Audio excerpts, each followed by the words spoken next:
ಬಹಳ ಹಿಂದೆ ಇಸ್ರೇಲ್ ದೇಶದಲ್ಲಿ ದಾವೀದನೆಂಬ ಒಬ್ಬ ಬಾಲಕನಿದ್ದನು. ಅವನು 8 ಸಹೋದರರಲ್ಲಿ ಕಿರಿಯನವನಾಗಿದ್ದು ಬೆತ್ ಲೆಹೆಮ್ ಪಟ್ಟಣದಲ್ಲಿ ವಾಸಿಸುತ್ತಿದ್ದನು.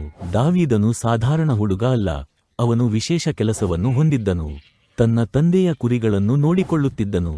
ಅವನು ಹಗಲು ರಾತ್ರಿ ಹೊಲಗಳಲ್ಲಿ ಕಳೆದನು.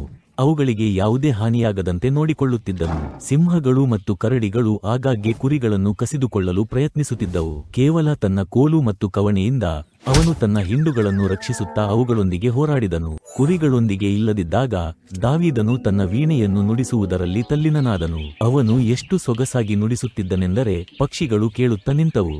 ಒಂದು ದಿನ ಸ್ಯಾಮ್ಯುಯೇಲ್ ಎಂಬ ಯಾಜಕನು ದಾವೀದನ ಮನೆಗೆ ಭೇಟಿ ನೀಡಿದನು. ದಾವೀದನು ಇಸ್ರಾಯೇಲಿನ ಭವಿಷ್ಯದ ರಾಜನಾಗುತ್ತಾನೆ ಎಂದು ದೇವರು ಸಾಮುವೇಲನಿಗೆ ಹೇಳಿದ್ದರು. ಆದ್ದರಿಂದ ಸ್ಯಾಮ್ಯುಯೇಲನು ದಾವೀದನನ್ನು ತೈಲದಿಂದ ಅಭಿಷೇಕಿಸಿದನು. ಅಂದರೆ ಅವನು ದಾವೀದನನ್ನು ಬಹಳ ಮುಖ್ಯವಾದ ಪಾತ್ರಕ್ಕಾಗಿ ಆರಿಸಿಕೊಂಡನು. ಇದರ ಮಧ್ಯೆ ತುಂಬಾ ದೂರದ ಕಣಿವೆಯಲ್ಲಿ ಒಂದು ದೊಡ್ಡ ಸಮಸ್ಯೆ ಬೆಳೆಯುತ್ತಿತ್ತು. ಇಸ್ರಾಯೇಲ್ಯರು ಮತ್ತು ಅವರ ಶತ್ರುಗಳಾದ ಫಿಲಿಷ್ಟಿಯರು ಯುದ್ಧಕ್ಕೆ ಸಿದ್ಧರಾಗಿದ್ದರು. ಫಿಲಿಷ್ಟಿಯರು ಗೋಲಿಯಾತ್ ಎಂಬ ದೈತ್ಯ ಯೋಧನನ್ನು ಹೊಂದಿದ್ದರು. ಅವನು ಯಾವುದೇ ಮನುಷ್ಯನಿಗಿಂತ ಎತ್ತರವಾಗಿದ್ದನು ಮತ್ತು ಯಾವುದೇ ಕರಡಿಗಿಂತ ಬಲಶಾಲಿಯಾಗಿದ್ದನು. ಪ್ರತಿದಿನ ಗೋಲಿಯಾತ್ ತನ್ನ ವಿರುದ್ಧ ಹೋರಾಡಲು ಒಬ್ಬ ಯೋಧನನ್ನು ಕಳುಹಿಸುವಂತೆ ಇಸ್ರಾಯೇಲ್ಯರಿಗೆ ಸವಾಲು ಹಾಕಿದನು. ಆದರೆ ಎಲ್ಲರೂ ತುಂಬಾ ಹೆದರುತ್ತಿದ್ದರು. ಒಂದು ದಿನ ದಾವೀದನು ಇಸ್ರಾಯೇಲ್ಯರ ಸೈನ್ಯದಲ್ಲಿದ್ದ ತನ್ನ ಸಹೋದರರಿಗೆ ಆಹಾರವನ್ನು ತೆಗೆದುಕೊಂಡು ಬಂದನು.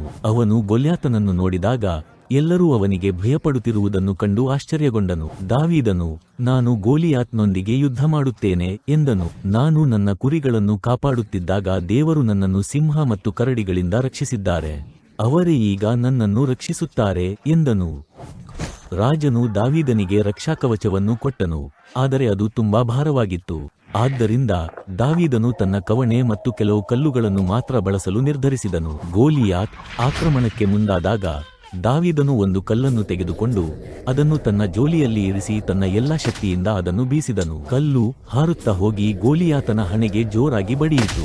ಗೋಲಿಯಾತನನ್ನು ನೆಲಕ್ಕೆ ಉರುಳಿಸಿ ದಾವೀದನು ಗೆದ್ದನು. ನಾವು ಎಷ್ಟೇ ಚಿಕ್ಕವರಾದರೂ ದೇವರ ನಂಬಿಕೆ ಮತ್ತು ಧೈರ್ಯದಿಂದ ಎಷ್ಟೇ ದೊಡ್ಡ ಸವಾಲುಗಳನ್ನು ಜಯಿಸಬಹುದು ಎಂಬುದನ್ನು ದಾವೀದನ ಧೈರ್ಯವು ತೋರಿಸಿಕೊಟ್ಟಿತು. ಆ ಚಿಕ್ಕ ಹುಡುಗ ದಾವೀದನು ಮುಂದೆ ಇಸ್ರೇಲ್ನ ಮಹಾನ್ ರಾಜರಲ್ಲಿ ಒಬ್ಬನಾದನು. ಈ ವಿಡಿಯೋ ನಿಮಗೆ ಇಷ್ಟವಾದರೆ ದಯವಿಟ್ಟು ಸಬ್ಸ್ಕ್ರೈಬ್ ಮಾಡಲು ಮರೆಯಬೇಡಿ. Thank you.